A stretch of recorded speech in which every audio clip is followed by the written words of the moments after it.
So I think everyone has said hello to their neighbor, has known who's seated next to them, and we can begin now. I'd like to invite our esteemed panelists, please, to join me on stage. And as they come, please, a very warm welcome to them.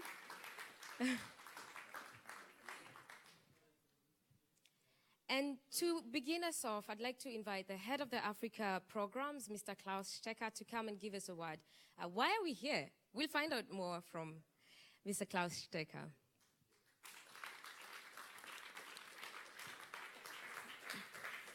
Okay, so we're filling up here. That's nice to see. So that we have you here early in the morning. Welcome. Distinguished guests and dear patrons, dear editors and colleagues, dear couriers, and of course, dear panelists with Ugandan, Kenyans, and Cameroonian roots. I'm delighted that you have been up for the first panel of this day, still very focused, and we're glad about that. And I must admit, I'm full of stage fright today, because that's always like this when you start a new project. Especially welcome the Gerda Henkel Foundation, the chairman of the board, Dr. Michael Hansler and Dr. Sibylle Wüstemann, whom we were able to infect very early on with our idea. The core idea, to bring African history closer to a young audience, young African audience, of course, and to use an African narrative. And let me quote Barack Obama, who wrote on his own African roots, I quote, "The worst thing that colonialism did was to cloud our view of our past." And our new project hopes to be a small contribution to clear that view. As everyone knows, there's always a shortage of money when it comes to good and ambitious ideas. And so that's why we are very grateful that we found in the Gerda Henkel Foundation a partner, an ideal partner, who has committed himself to the promotion of historical humanities in Africa, supporting various research projects and young African scientists who are involved in the preservation of written and oral remembrance. Oral remembrance is still a huge challenge, I think. As journalists, we are naturally less academically involved here, but still we want to get the facts right, and we want to tell the African story historically well-founded. Today's panel is the official launch of our project, African Roots, in 25 radio portraits and 25 webcomics, hitting a historic arc from Dinkenish in some hemispheres, better known as Lucy, over legendary African rulers like the Malian king Sunjata Keita, by the way, who is one of the ancestors of the famous musician Salif Keita, to key figures of the independence movement like Patrice Lumumba and others. So that's why it is called From Lucy to You and You and You to Everyone, very literally. The project works with African sources, African researchers, and African authors, of course. And the 25 animated web portraits are drawn by the Nigerian graphic designer Jide Martin and his Comic Republic team. And we are really excited today that we can present the first pictures of the first picture story later today during the panel, if we have time for it. Our editor in charge, Philip Sandner, just assured me that the colors are not wet anymore. Is that right? Huh? Okay, so we can show something. So we will translate the comics and radio features into 6 languages and spread them to our African audience, not only in English, but also in Amharic, Hausa, Kiswahili, French, and Portuguese. But before I talk you tired, please let us have a small film of what we want with African roots and what we want to discuss on the panel afterwards. So, over to you, Philip, and film up. Enjoy.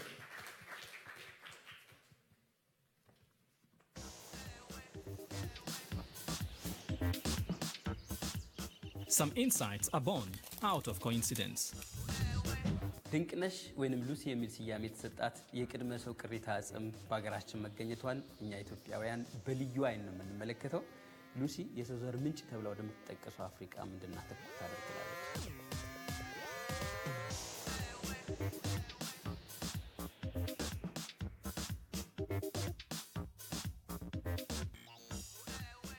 Well, for me, Queen Muhumza represents the untold story of female emancipation in Africa. So as we rewrite African history, she's a perfect choice for DW's African Roots project. Na sasa tunaingia katika kipindi maalum kinachoangazia historia ya Afrika na watu wake. Karibu.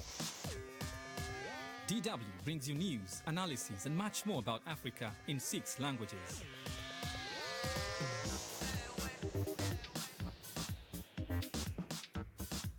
Tarihi yana da matukar muhimmanci ga sashen Hausa na Deutsche Welle. A duk lokacin da muka wallafa abin da ya shafi tarihi ko al'ada, mukan samu wato mabiya sosai suna wato bibiyan shafukanmu na sada zumunta, musamman kamar a Kano muna samun sama da 2,000. A reason to dig deeper.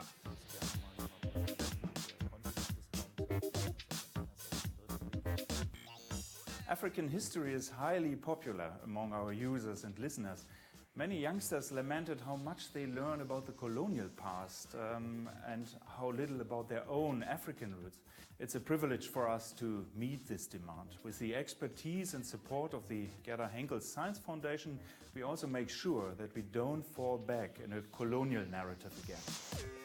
Like this team of comic artists from Nigeria, from superheroes, it is not far to the heroes of the past. African Roots, now on DW.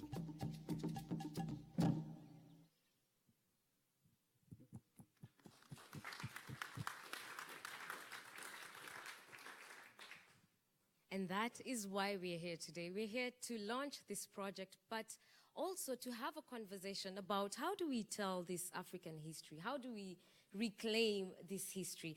And I have the first question to Dinda. I will introduce first our panelists. So that's Ndinda Kioko. She's a writer at the Trans-African.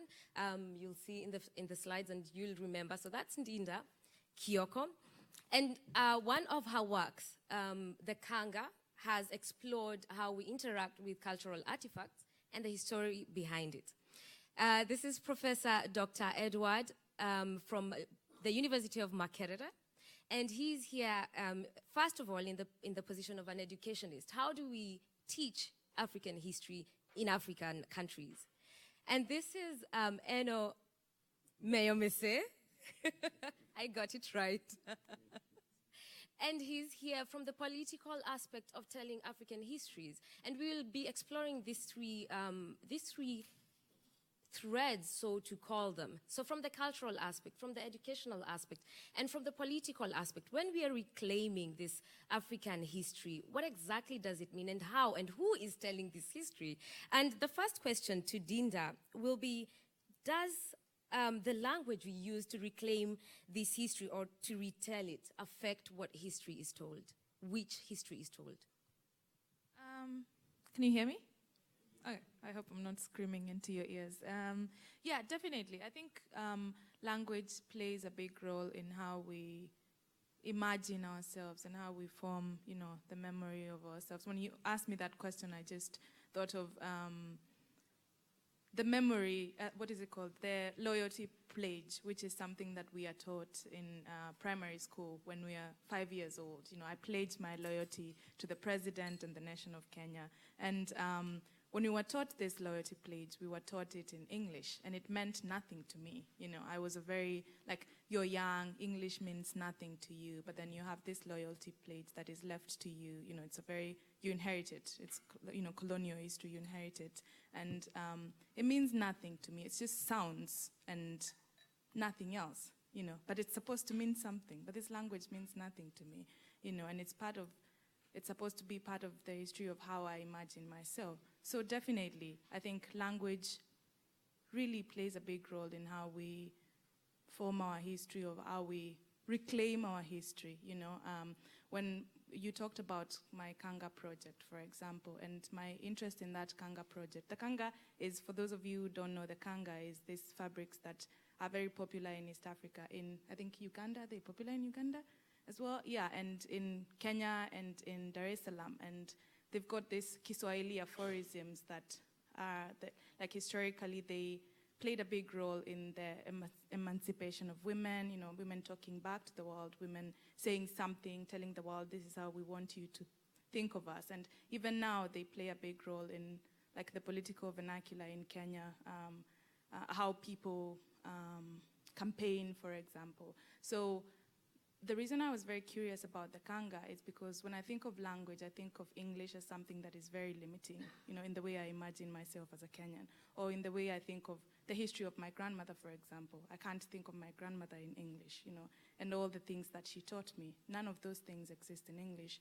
So when I think of her, I think of the Kanga and all the things she taught me, all the things that the Kanga taught me, the Kangas that I inherited from her. So I like to think of other things, other languages that aren't necessarily English. For example, the visual language, you know, film.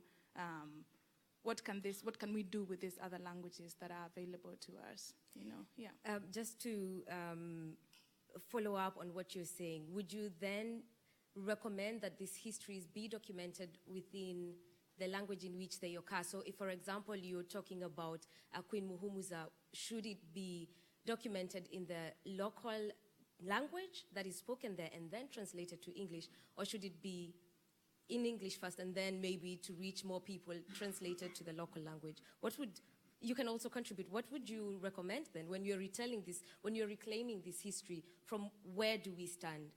You know, it's such a complicated question because, like, when I don't want to say, yeah, we should tell this story in Kikamba, for example. I'm a Kamba from East Africa, from Kenya. I don't want to say, let's tell this story in Kamba, because not everybody I know can speak Kikamba. I think we have to think of it as also like the colonial history of it, you know, that left people without a language. You can't speak Kikamba, you can't speak Kiswahili. You do not completely inhabit English as a language as well. So you're somewhere here without a language.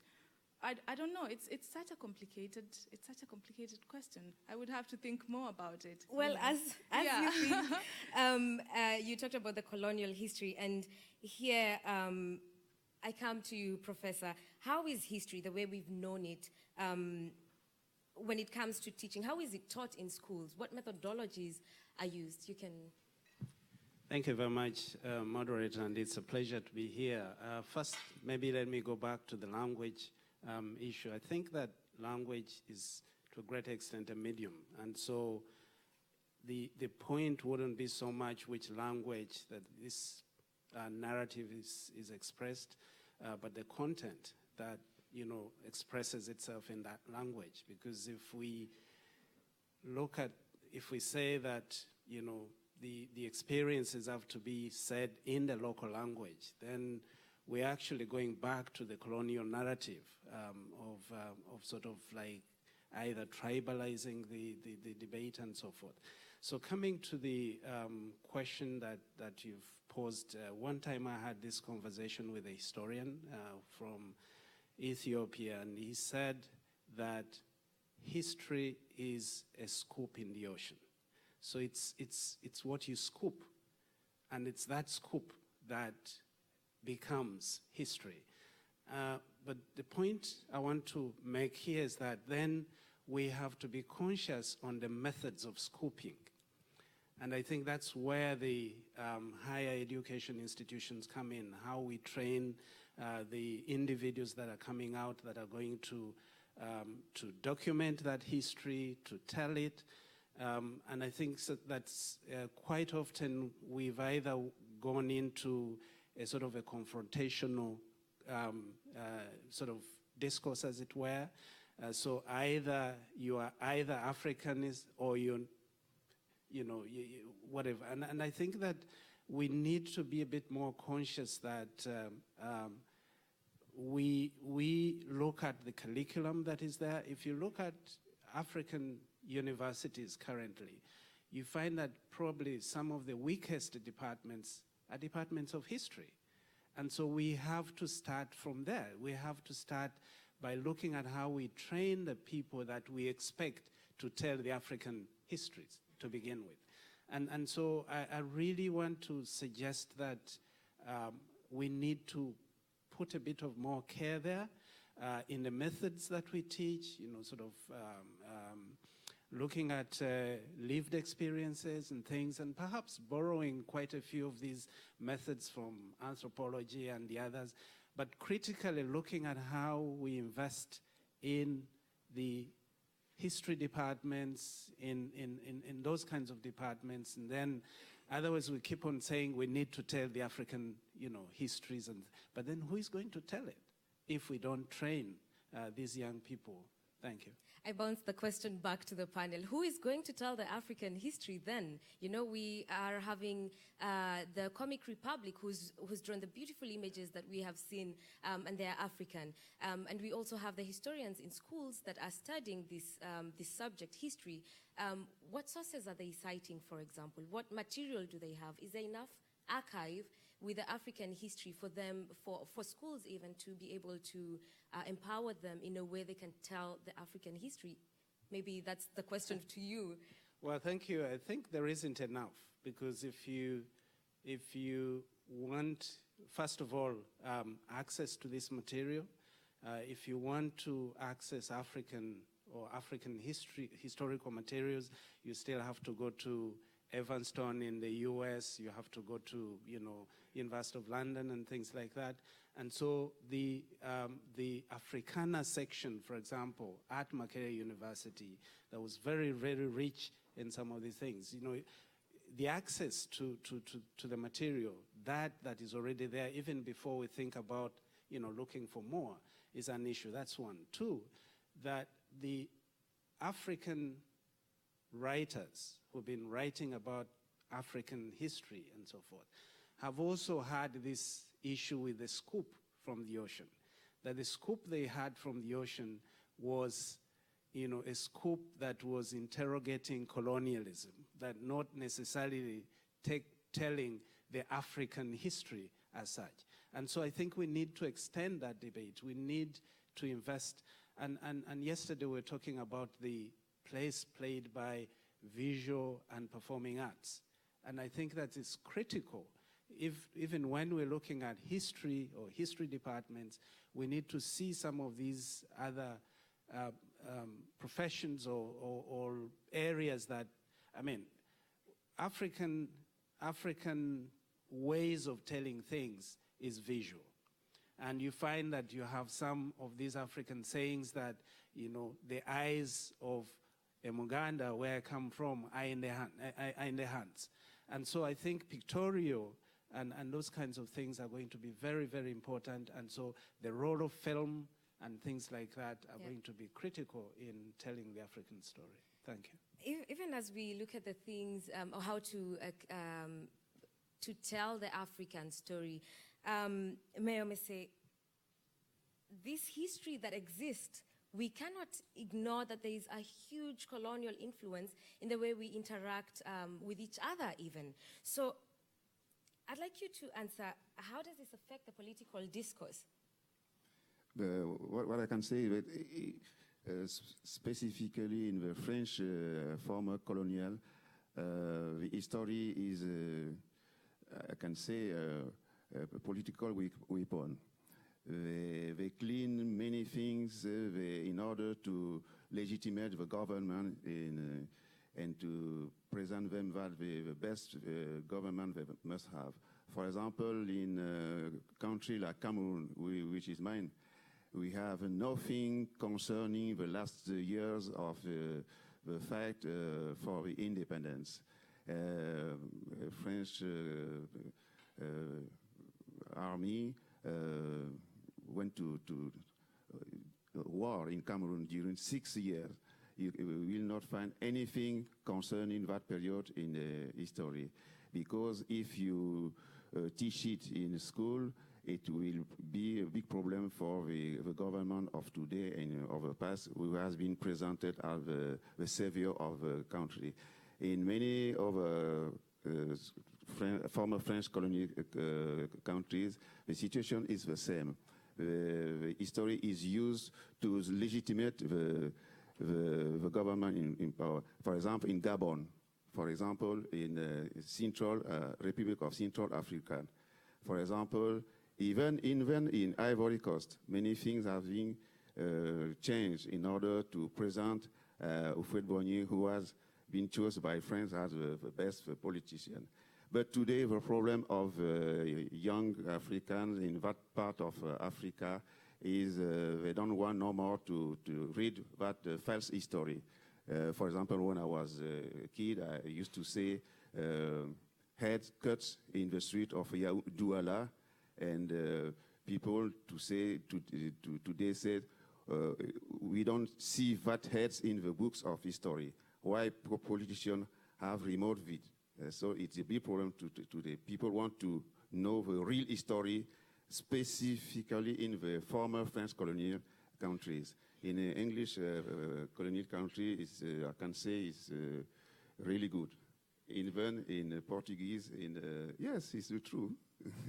Even in Spanish. But all the former colonial countries, nothing. You know, after the independence, the French decided to harmonize the program, the teaching of history in the former colonies. So that history is teaching with the heirs of the French administration, the French colonialists, the French people. And it's not the history in favor of African.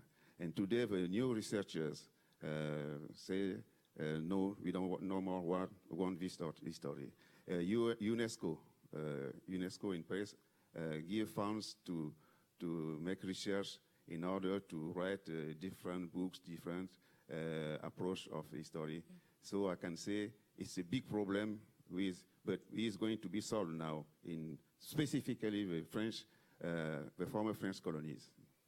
And you've talked about now that work is being put into telling and reclaiming the African story. Dinda, as a writer, do you feel the responsibility to tell this African story? What is the African history even? Nobody knows. Yeah, I just, before I answer that, I want to go back to the question that you asked him. I can't remember the question, but I remember what I wanted to say. We were talking about so we talked about books and, is there enough material and do we need to produce more? And I often think of museums and libraries and how they don't always contain the history of African communities the way, I always feel like the museum wall is one of the ways in which we forget, and I think of the music of Fela Kuti, for example, or Biki Dude, all these things. What history do they contain in them? What other places can we look for history? When we talk about documenting history, are we just talking about, just as he said, are we talking about what is available in books? How many libraries do we have in Kangundo, which is the village I come from, So when we talk about reclaiming African history, are we talking about writing more books? What other archives are we looking at? And we are reclaiming, is it really not there? Is it absent completely? Are there other places that we can look at? So I know I don't have answers, but I have a lot of questions. But maybe one of our panelists has answers. Where do we look at when we are reclaiming this history? Where is this history hidden? Is it in books or is it within these communities? What stories do we tell? What is the African history? What is African history before colonization, for example? Exactly. And where do we find it? So that those are things that I'm very interested in. And as a writer, I come here as I'm not a historian, but I'm a fiction writer. And do I feel a responsibility? That's a question that you asked me. I think I do. Well, not for anybody, but also for me. As I write, I think I'm documenting something. It's not colonial history, but it's a history of people. It's the way people lived in a certain year. It's the history of my people. When I put something on paper, I'm documenting something, and it's important, you know. And I'm not saying we should move away from colonial history, but it's part of it. You know, what I'm writing is part of it. Yeah. You look like you want to add something. No, thank you. I think one of the things we have to recognize is that it's 40 years plus after independence. And so you're talking about young people that never lived even within the colonial dispensation. And you're asking them to debunk that they don't know. And I think that one of the things is to provide, especially within the higher education institutions, to provide that access to what is existing to begin with. A lot of these libraries have limited access, so you can't access, and it's very expensive for African libraries to have. So if we could open up that space as one of the first things, so let these people read as much as possible that is there, for them to say, this seems to be a different scope from what we think. That's one. The second thing is that, or the challenge that now we have is that that generation that lives those times, pre-colonial, if you will, or even during colonial, they're becoming less and less. And so these rich informants, as you may call them, are going very fast. But we have not given the skills or the methods for our students to actually document that experience, where you sit with this old man or old woman and you really go through what they lived through and all these different kinds of things. They're very rich in African history, either as a lived experience or as it was. So I think, again, we have to see how we move the methods of teaching so that it's very difficult, for example, now to ask a student at university to go and spend 1 year in the field, sitting with these people and documenting. We're in a hurry, so we want surveys, we want, these quick things. So again, investment in that area, making it possible for especially graduate students, master's students. Forget about us, the older people. We are already, we got our scoops and we moved on. So I think there is an opportunity there that we should make. Thank you. I would like to add something concerning the problem of archives, to write the history. Many of archives of African country, you have here in Germany for Namibia, Togo, Cameroon, and Rwanda. We have in France a lot of archives. You have in England, of course, but for a country who belong to, who was in Trusted Chief of the United Nations, we have many archives in New York City and UN. But the problem is to go to that archive is not easy. To get an entry visa now in a European country is extremely difficult. You can't have an invitation. You can't have everything. They say, no, you want to go to stay there. It's not easy. It's not really easy. And even when you can get your entry visa, once in the archive, some of them, they say, you have to wait 50 years for, because so many of the documents also can be, they say, what they say, they used to say, documents secret, for secret documents. Yes, secret documents. For example, in the south of France, the city of Aix-en-Provence, there is a lot of archives from period, African colonial period. But most of them, they say, oh, no, you cannot read it. Oh, no, you cannot read it. It's a big problem. It's a big problem. And today, what is amazing is that I can tell you that you European, you have access to that archives, so you are writing best books on African history than us. Yes, we cannot. for example, I went to Aix-en-Provence. Many documents I can read it. I have asked, since I'm here, 2 times to go to New York, to UN in New York, in order to copy, to visit some archive of Cameroon in UN.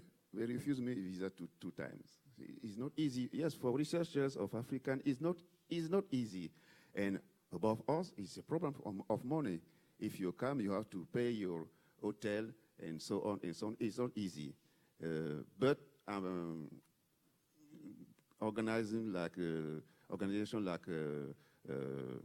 DW sometimes helps, and I think gradually we will be about to reconstitute the real story of our country. You've raised a very important and also critical aspect as well of how the archives are not accessible to the people who would be interested in reading these histories.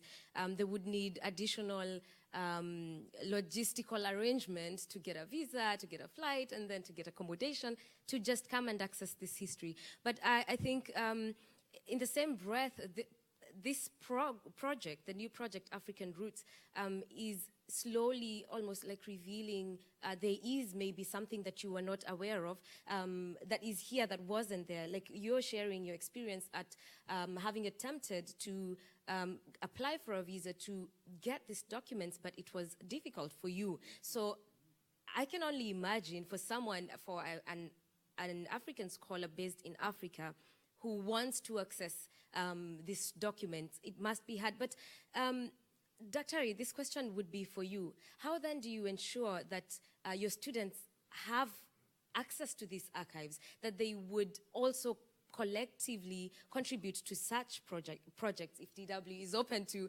having more people telling the stories, because they're not just, the African history is extensive, and it definitely, I believe it needs more people to be telling these stories. So how do you ensure then that your students have more access? Do you have partnerships with libraries here or in other countries?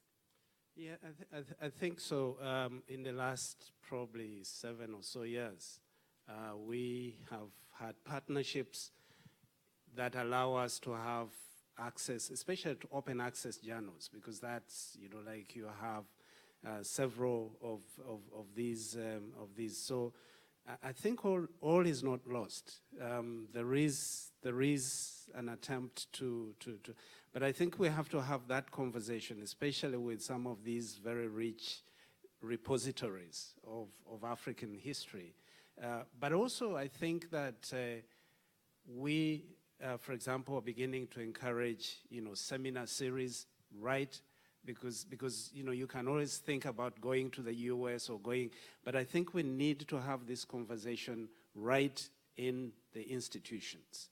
And we trying to do this, for example, through partnerships where we're having this partnership with African universities. We've extended it to about 11 now, 11 universities, and we call it the Partnership for the African New Generation of Academics, and especially for humanities and social sciences. So if we can bring Nairobi University, Makerere, Yaoundé one, and all these, and have them have that conversation on campus, I think it's going to be powerful, because then you're not arguing with this other person who was the colonialist. You're actually arguing among yourselves and coming up with, with a modus operandi that can allow you to do that. That's one. The second thing is that we need also to invest in mentorship programs, to have mentors to these young people that are starting on their doctoral programs and things like that. So, and also to make it worthy that, you can be a historian, you can be a visual performing artist, and you can survive. Because also we have to remember that especially the young generation, survival is their first thing, and history of Africa second. And so we have to do both of these things at the same time, so we don't have to, and so, creating, for example, chairs, within departments of history, investing in these chairs, And the chairs can be, Africanist. They don't have to be African.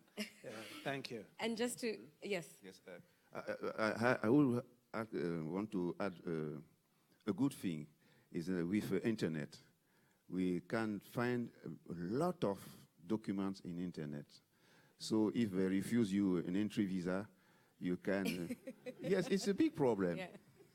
It's a big problem. You go to an embassy, you say you are a researcher, you don't believe you.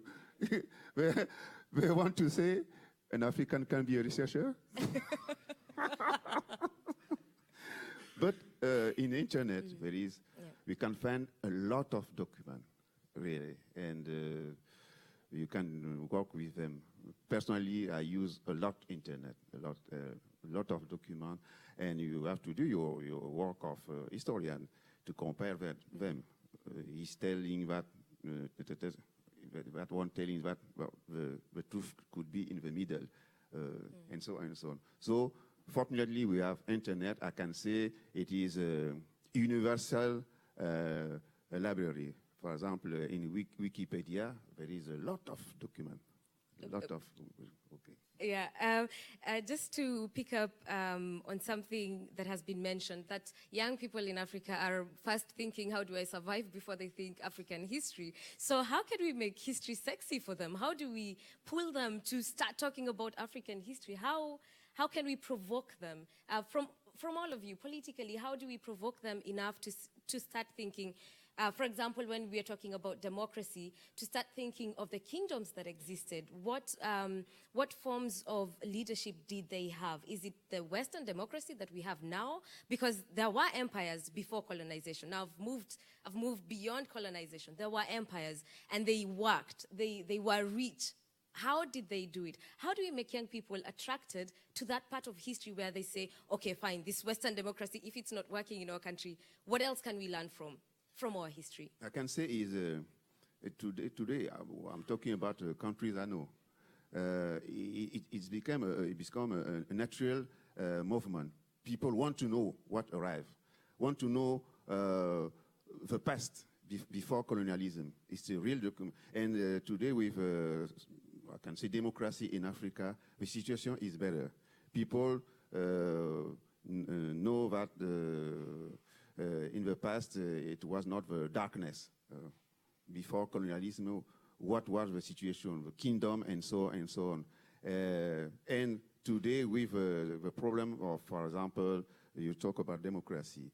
For example, the way right wings try to get in power, get the power here in Europe, make the Africans asking the democracy is, what kind of democracy is really universal and so on. And in our society, probably we also have democracy in our kingdoms, in our village. This kind of democracy with the Europe. Can we find a specific democracy for Africa? Of course, we have a problem of freedom of expression, freedom of travel, and so on. We must have freedom of religion, but I can say it is universal. But the democracy, the way it is now in Europe, is it the best solution for Africa? So we have this problem. But personally, I can say, in the country I know, we don't have to do propaganda to say to people, look at your history. No, people want to know, before colonialism, how was the Africa?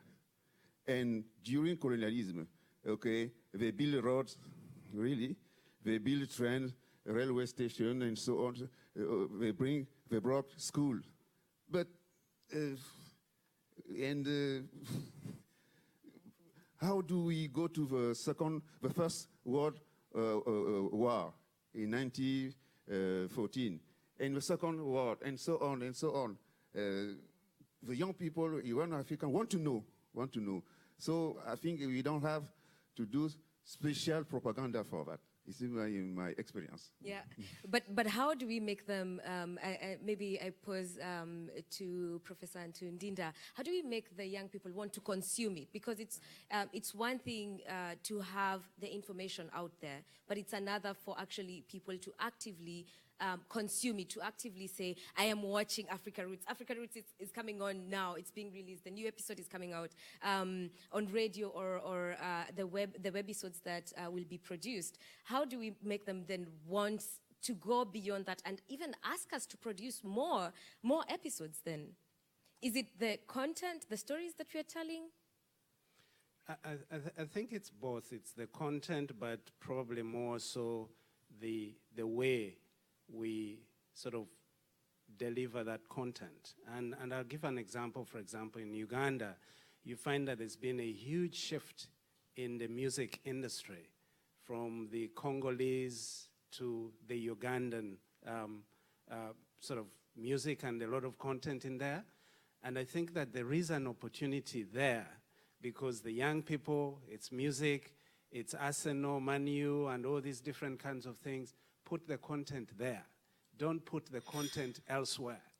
And so I think to the extent that we can find media that relates with the young people, if you look at some of the songs that are being sung, that really have a lot of rich, they're going back to those songs that we used to sing when we were young, and they're the hits. And that way, I think we create the appetite now for the young person to say, let me go and read about it. You know, you have to have that kick that gets there. So that's why you see that, you know, because also we have to be very careful that we do not romanticize, you know, African history on the one hand, and two, that we do not run into a danger of it being co-opted. And so it's something that we have to, and I see, for example, you know, with the young people's impatience, if I may call it, with the current political regimes, we do have an opportunity, interesting young people in the African history, in looking at African potentials and things like that. But also we have to be very careful that that's not a narrative of replacing the state, for example, and seeking, you know, traditional institutions as an alternative to the state, because then we'll get into another, you know, different things. But I think that the content is there, but how we deliver it, so it may not necessarily be the historian telling it, but the historian generating the content and then utilizing visual performing arts to deliver it. Thank you.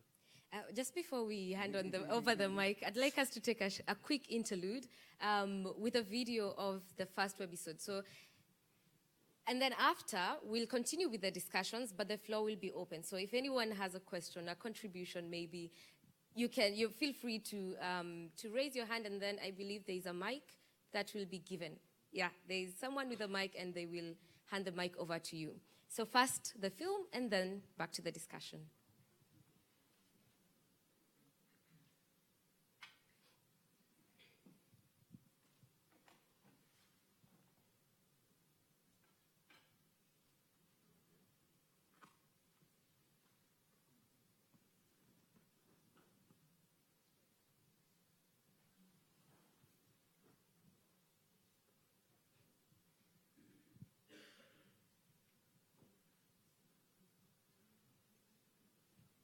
So, yeah, internet is not always, you know, very reliable.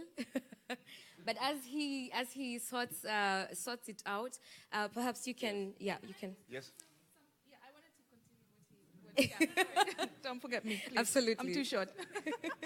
Yeah, I think one of the things that we need to, I know we are talking about like making African history sexy, yeah, but I think there is a lot of curiosity. It's always been there, and if you look at what's happening on social media, like the conversations that are taking place on Facebook with young people, like 23-year-olds who are very socially conscious and politically conscious, and Twitter, for example, and so much that I'm learning. There's so much that I've learned from the internet that I didn't know, that I didn't have access to when I was in primary school or secondary school, where we were taught Dr. Livingstone discovered the Nile, for example, you know. So for me, it's a question of access, but also a question of what the history that is being, you know, like that is made accessible to these young people, and who is telling this story, as you've been saying, you know. And the other thing that I think is probably something that you will, you know, that is of interest for you, is how we are telling beyond, not just before colonialism and during colonialism, but say in the 70s, for example, what is happening? How are we going to write history in 20 years? You know, how are we going to write post-election violence in Kenya, for example, in 20 years? How are we writing it now? As, you know, some of you are journalists, how are we rewriting it? You know, how are we erasing what has happened already? You know, those are the questions that I'm interested in. Yes. I would. Oops.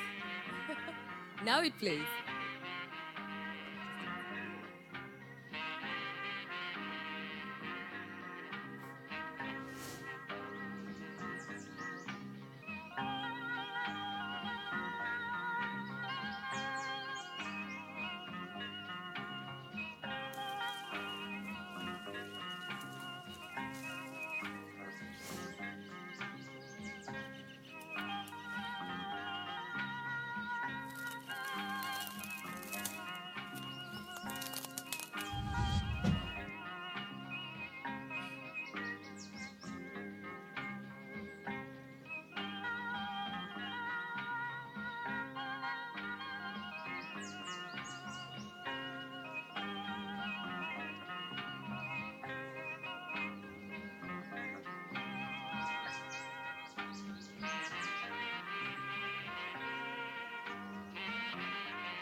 So Mayor Mese will say something, yes, and then we will open the floor to questions from all of you. Yes, please.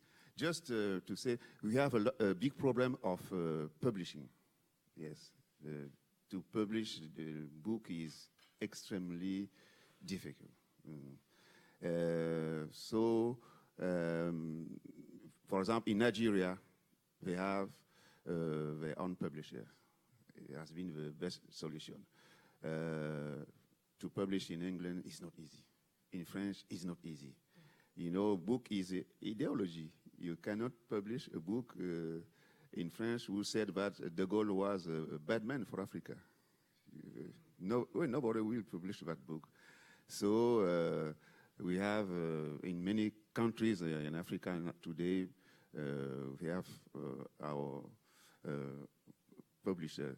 And myself, I have my small publisher in Cameroon, and but the problem is people cannot buy a book when the book is around 20 euro is in many countries very expensive, very expensive. Or you know, a book of 200 pages, you have to sell it 20 euro, 25 euro, but it's very expensive. So in some countries, Nigeria, where I used to go, they publish small books of 50 pages in order to vulgarize the history of Africa. So I want you just to tell you the problem. We researchers of Africa, we have to spread our ideas. Okay, thank you. And now we open the floor. Oh, wow. So I will start with the lady here, and then the gentleman with a pen. First the lady here, then the gentleman with a pen, and then the lady in front of the gentleman with a pen. All right. That will be 3. And then the gentleman at the back waving. I see you.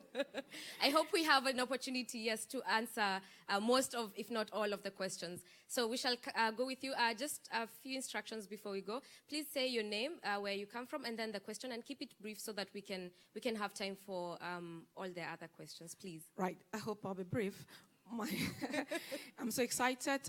When I saw Eno Diodoni, I was say, okay, I'm going to meet someone who is from my country, not just from my country. I'm from Cameroon. My name is Tabe, and Eno too. But curiously, his village should be like 1,000 kilometers from mine. So historians have a lot of work because they need to tell us why I am Eno, he is Eno, but I don't understand his language. So Professor has a lot of work. And the history of Cameroon, as Mayor Messe had said earlier on, we have a problem because history is not taught in some parts of Cameroon from primary school. Cameroon is very peculiar because we had English and French colonization. In the French part of Cameroon, history is not taught in primary school. It is not taught in secondary school.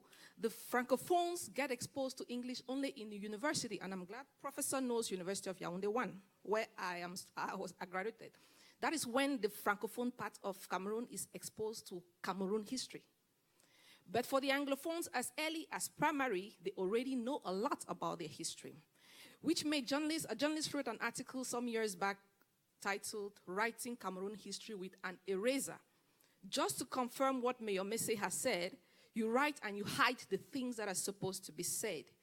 So professors will have a lot of work if it is the case of Cameroon, because you're dealing with two peoples who have two different colonial backgrounds, and if you are abreast with what is happening in Cameroon today, there is revolt, there is resistance. People want to know where they come from. People want to know their history. They want to know how come we are Cameroon, but it is English and French. When I came here, I was speaking English. Yesterday, I spoke French. Someone said, last I'm getting somebody who can speak French. Because I live in Yaoundé. Yaoundé is basically French. But I come from the English part of Cameroon, which is like 1,000 kilometers from Yaoundé. But I was born in Yaoundé. My children are born in Yaoundé. My parents live in Yaoundé. Who is going to tell my children the story when my parents themselves did not live in the village? So it makes it complicated. The whole situation is complicated. So we really need to go back to the schools, primary school, to start teaching people history. The music, they are getting it just midway. Music can do it.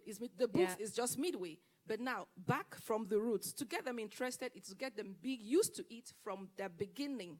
Are they used to it? So that when they get to know it midway, they recognize, okay, I saw that earlier on when I was in school. Yeah. But if we don't do that, then we still have a very long way to go to make our history known. Thank you. Thank you very much for your comment. Now, as the mic is going to the gentleman with a pen, who no longer has a pen,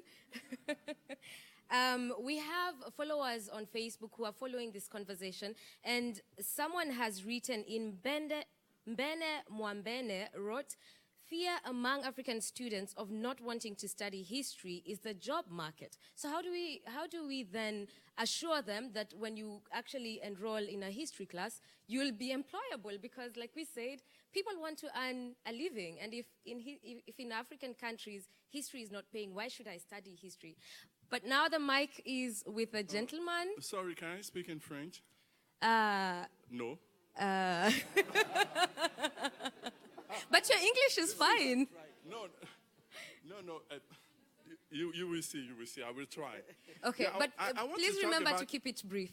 Yeah, my name is Rodrigue Kone. I'm from Côte d'Ivoire. And I want to talk about the decolonization of African bibliothèques. Bibliothèque, I think is it the right library, we can say. Okay.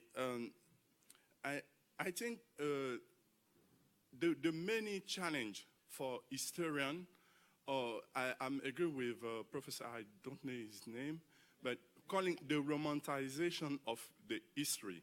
I think there is a big challenge about that.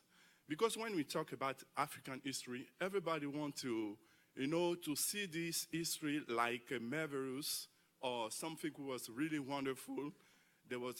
I think this is a very, very critical point to pay attention about how to rewrite this, what we called African history.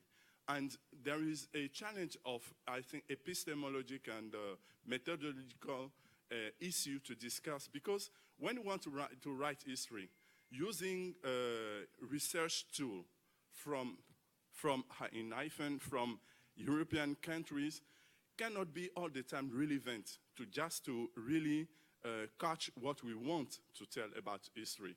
So I think the main goal is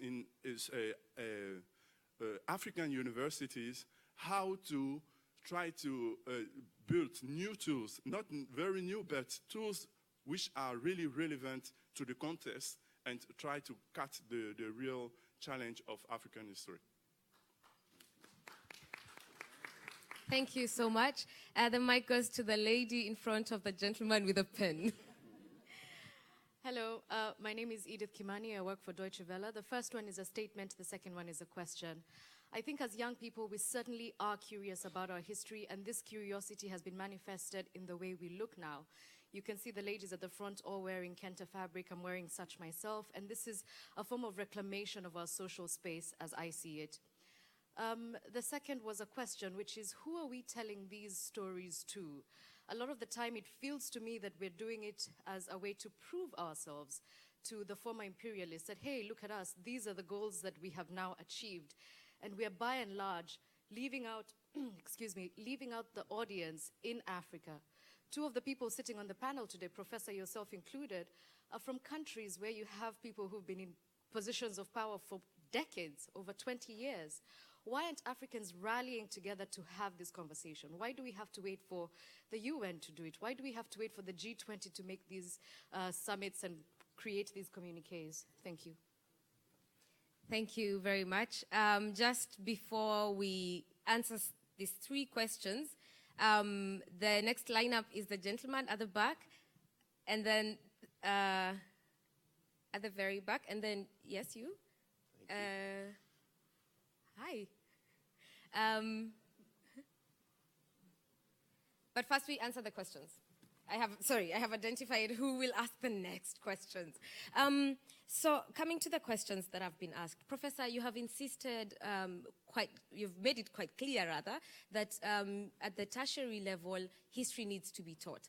But the lady has reminded us it has to start lower. It has to start when people are much younger. Otherwise, we have a generational gap of knowledge, of this African history knowledge. How could we go about this then? Well, thank you very much. The emphasis that I'm putting at the tertiary institution is two ways. One, you need people that can teach the young people to begin with. And tertiary institutions, that's where the teacher education institutions, the universities, we have to have that cadre of persons that will, and certainly I agree with the lady that we need to start early on, because you find that in a lot of schools, for example, if you speak vernacular, you get punished, and so you have to speak English, and so that's something that we have to deal with right from the start. The second level that we have to deal with is really a political level. You find that in a lot of African countries, we are going STEM, everything science, technology, mathematics, and so forth. And so I think we need to have that conversation at that level to see the importance. And that ties in with the job market, because there is this sense that if you don't do science and technology-related disciplines, then you don't have a job. But I know, for example, that the main speechwriter for the president, and I know for a fact that that goes for a number of African countries, are historians. And so there's a lot of unsaid heroes or unsung heroes that actually have a very strong position to popularize African history. And so, but the question is, how much are we bringing these back into the teaching and the training as visiting lecturers or professors or something like that? So there is also a disconnect between the universities and the outside world, and we need to do a bit of that. Yeah. That's a call for you to put in more effort. But the question then that I put across to the entire panel, who are we telling this story to? I think this one, I'm just going to speak for myself. As a writer, I like to think of my test audience as 5 of my best friends, you know.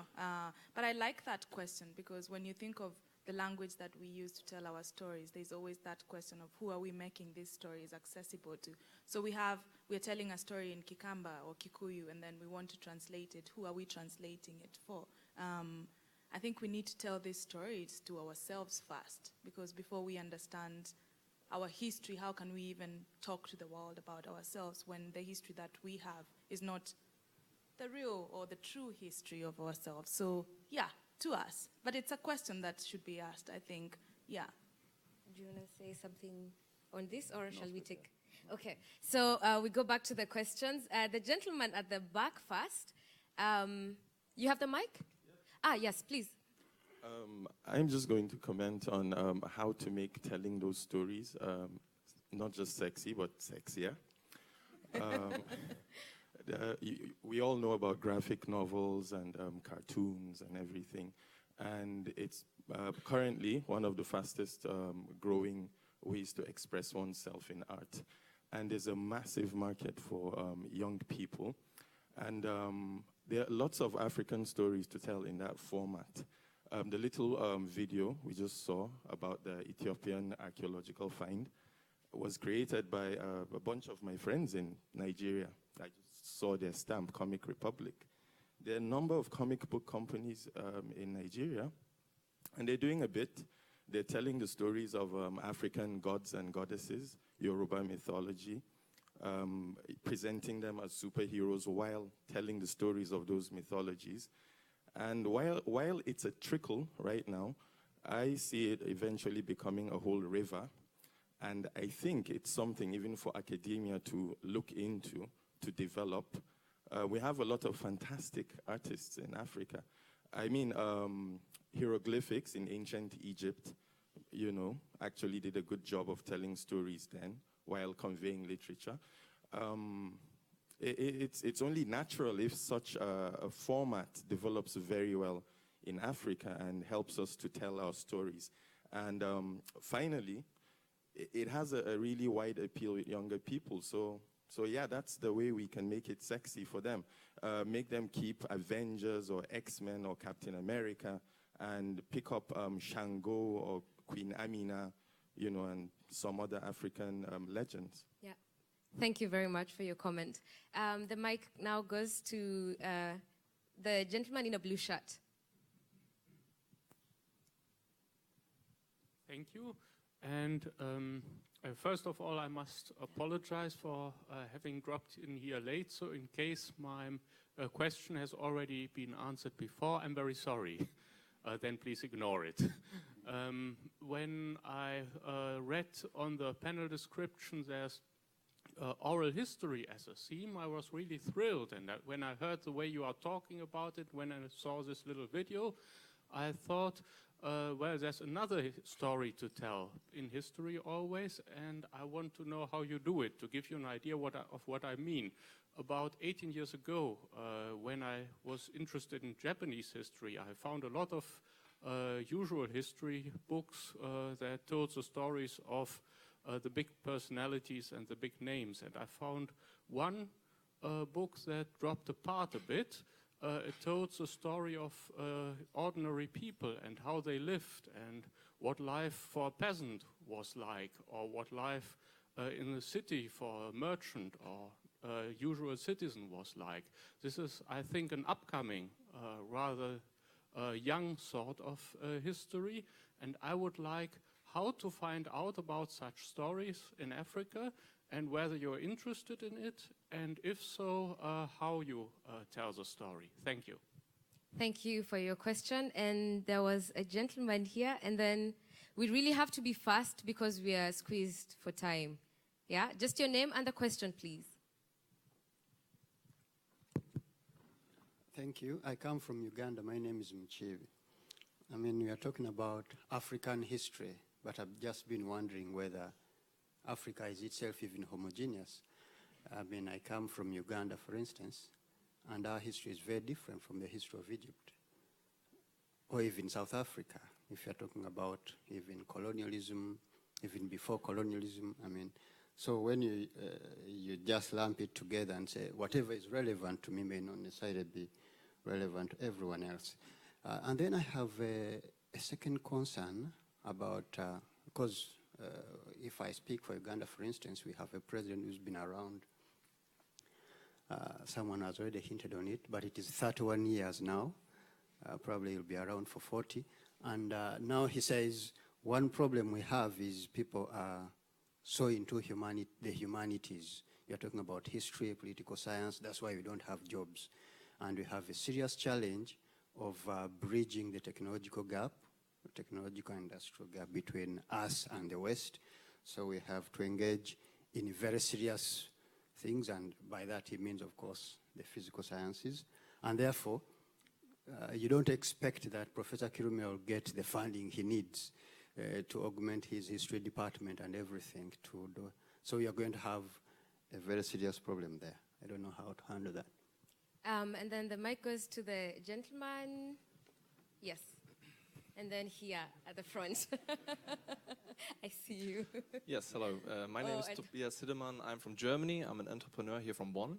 And I was wondering what Mr. Enno was saying about the access to the information, which is sometimes very difficult to access. And you mentioned one solution could be the internet. My question is, are you aware of any initiatives or activities going on giving access to this information? Because now we live in a world where data is available digitally. And do you know if there's political or any other initiatives from a media side to make it easy to access data? Because technology provides this ability, and it's very sad what you said about getting visas and all these troubles to go through and even the costs. But are you aware of any activities in this field to make it easier to access? Thank you. And then the mic comes here, and we go to our Facebook commenters as well, who are contributing live and following this conversation live. Thank you. My name is Ayeko. I'm from Uganda, and I also work with Deutsche Welle, and I'm part of the African Roots Project. I have a question, but I will first start by, as part of African Roots Project, by responding to my fellow citizen there, that we are not lumping it as one African history, but rather picking out the untold history of African big names before they are written. So it's not, we just put the name African history because we are getting different stories from the whole continent. So it's not a lump up of just African history. My question is to both the academicians there. I will start with the gentleman from Cameroon, talking about the difficulty in visas as well as access to information on Wikipedia. I think that when we talk about African history, we already have two sides of the coin, that whatever has already been written, what you want to access in Oxford University or Cambridge University has been a history of Africa told by a different person. And to some extent, we want to demystify that history. And if I can't have access to Oxford, as an academician, I know the challenges. How about starting from the people who are still living? I know the challenge, I don't want to get there, because if you look back just about 50 years, on average, the bigger part of Africa has had independence. But we also look backwards. We still have a few 90 years old, 70 years old. My grandmother can tell me how we lived. I don't need to go to Oxford. From an academic perspective, are African universities having any initiatives to go down to the ground without writing? Because, I mean, you and me know that in academics nothing is new, but there can always be something small. If you research in Oxford, you're going to rewrite what has been written. How about going to the ground, to my grandmother, to your grandmother, and let them tell you what they know? That's my question. And then when you talk about access of information from Wikipedia, we also as academicians have to be a little bit careful who is writing this and how true is it, especially in today's era of fake news. And Ayeko, I think I will not. I will have further. Yeah. Okay, Please. I'll cut the question because there is a lady who has been asking to speak, and that will be the last question before we come and wrap it up. But we have another session in the afternoon, actually, as most people seem very interested. We have another conversation, meeting the makers. So we'll have another opportunity to ask more questions. Please. Okay, I would like to ask. I came in a little late, so if it has been addressed, please, you can, pass. when most of the people who have spoken have talked about African history as relates with what comes out of the continent. So I'm asking, how do we really define African history? Is this just with occurrences on the continent? And we're talking about our history today. There are a lot of us scattered around the world. How are we documenting the incidences that are happening, like the migration story and, things like that? Do these form part of the African history, or is it just with the African continent? Thank you very much for your question. So I come back to us. First of all, the panel, that is. The political influence on teaching that has been highlighted severally. How does this affect the teaching of history and what is being taught? And how do we overcome it? Because it's not just identifying there could be a political influence, but how do we overcome it? Very briefly.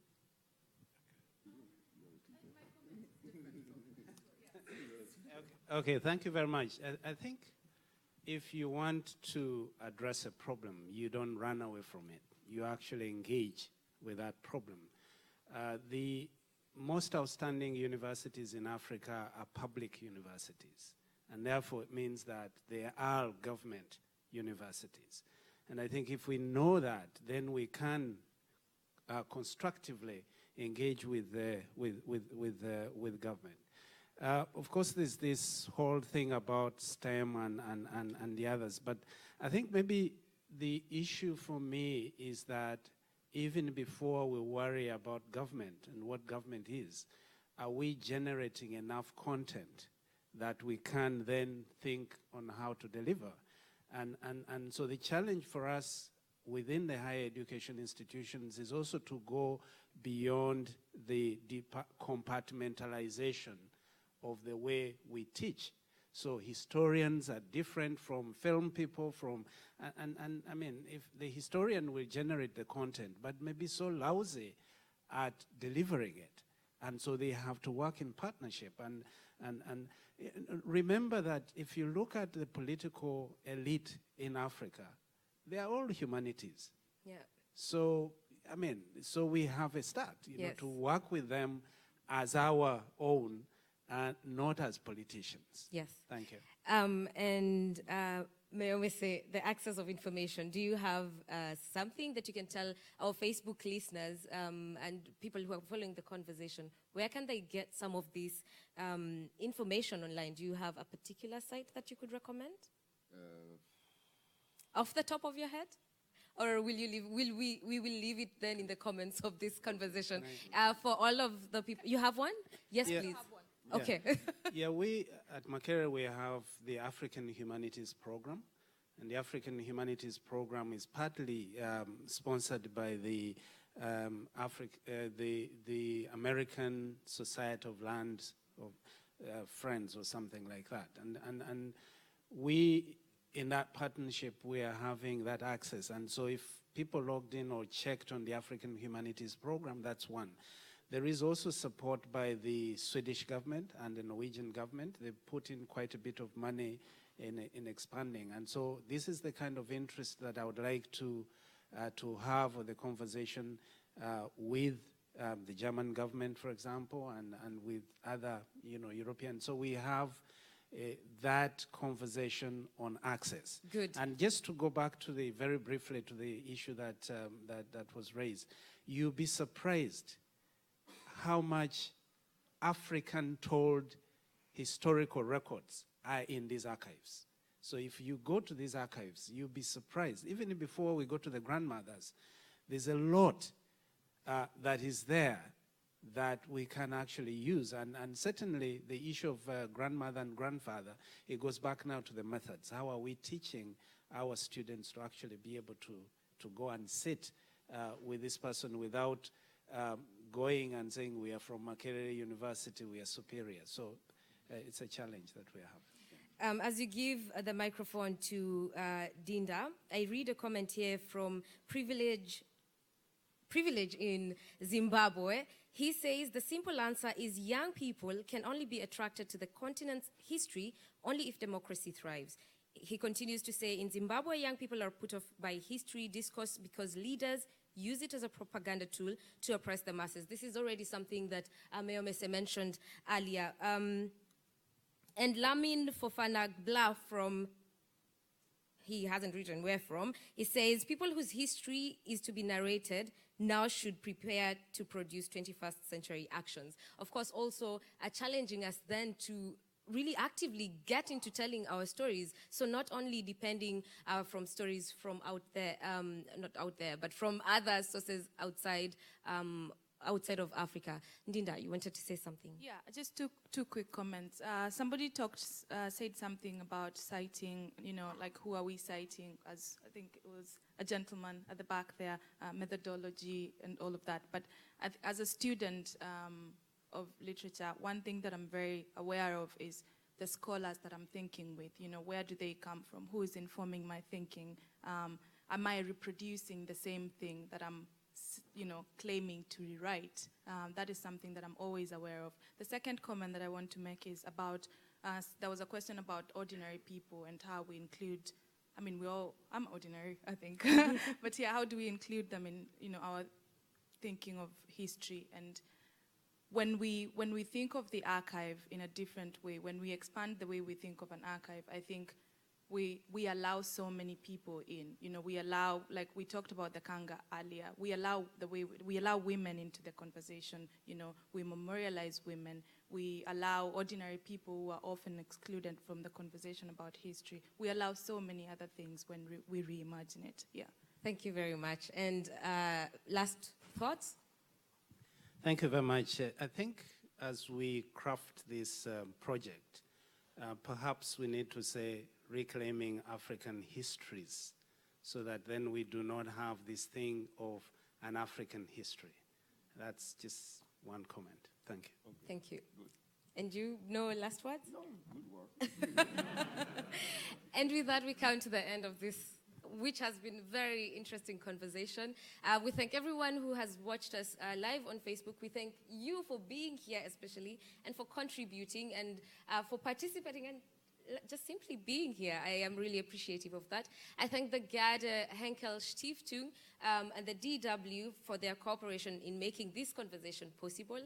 And let's wait then for the next episodes to come out, and hopefully you will also keep the conversation going. And if you have any other questions, we have a session at 3 p.m. At 3:30 p.m. at Berlin Room, which is right when you're coming in. So let's join there and continue this conversation. If you have anything you're thinking, but they didn't mention this, there is a lot that we missed out on. This topic is huge. The role of grandmothers and grandfathers, oral literature, performance literature. There is a lot to talk about, but in proper Kenyan timing, where is Addis and other Kenyans, we are right on time before 11 o'clock, and we can go outside and have a cup of coffee and meet and know each other. Thank you so much for being here. I really appreciate it.